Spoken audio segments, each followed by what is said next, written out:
মগুটোৱে হেৰি লাগিছে ৰঙা দুইটা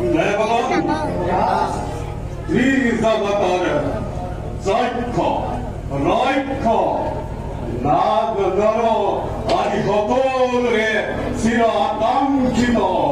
এই অমরাবতীপুর অধীশ্বর মাই দেবরাজ ইন্দ্র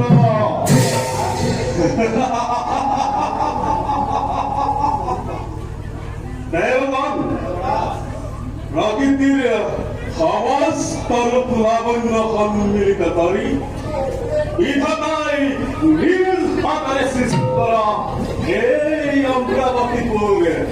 কেবল আমার আমার আরো আমার ধুনীয়া লাগিছে দেবগণ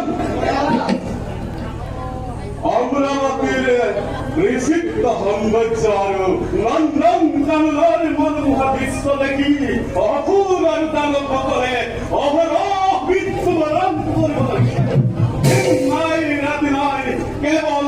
অবিৰাম যুদ্ধ দেৱগণ চিন্তা কৰিলে কি হ'ব কেৱল প্ৰভুৰ বিশাল সংসাৰৰ ৰক্ষাৰ বাবে আৰু দুষ্ট বিধানৰ কাৰণে সৃষ্টি অমৰাৱতীপুৰ দেৱগণ পাপীৰ এই অমৰাৱতী এই ৰূপত দেখি দৈত্য অসুৰ আৰু দৈত্য মৰিবই লাগিব এয়াই হৈছে দেৱগণ আমি সকলো দেৱতা প্ৰভুৰ দাস সকলো দেৱতাই নিজ কৰ্তব্য নকৰিলে পালন সৃষ্টিত ঘটিব বিনাশ সকলো দেৱতাই যুদ্ধ কৰি দুষ্টক দমন কৰাটো দেৱতাৰ প্ৰধান কৰ্তব্য সকলো লোভৰ লালসাৰ সম্পদলৈ অমৰাৱতী সেইবাবে যুদ্ধ হ'ব দেৱতাৰ চিৰনগৰী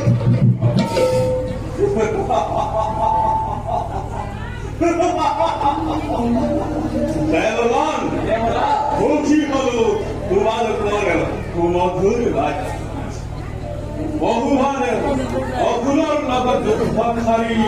ঘূৰি ফুৰিছিলো কিন্তু তোমালোকৰ অসীম বীৰত্ব আৰু স্নেহৰ বাবেই সুখেৰে বাস কৰি আহিছো দেৱগণ সুখৰ কথা ভাবিলেই দুৰ্ঘৰ সংবাদ আহে দেৱ সমাজলৈ কাৰ সাধ্য আছে এই সংসাৰত দেৱতাক বিনাশ কৰিব দেৱগণ ভৱিষ্যতে তোমালোকে মন্ত্ৰলোকন সামগ্ৰীৰ পুত্ৰ দস্যু ৰত্নাকৰে বালক ব্ৰাহ্মণ আৰু নাৰী আদি সকলোকে হত্যা কৰি মহা পাপত লিপ্ত হৈছে আৰু আতংকৰ সৃষ্টি কৰিছে মানৱ সমাজত মনৰ কথাই পাপীৰ কাৰণে স্বৰ্গত বন্ধ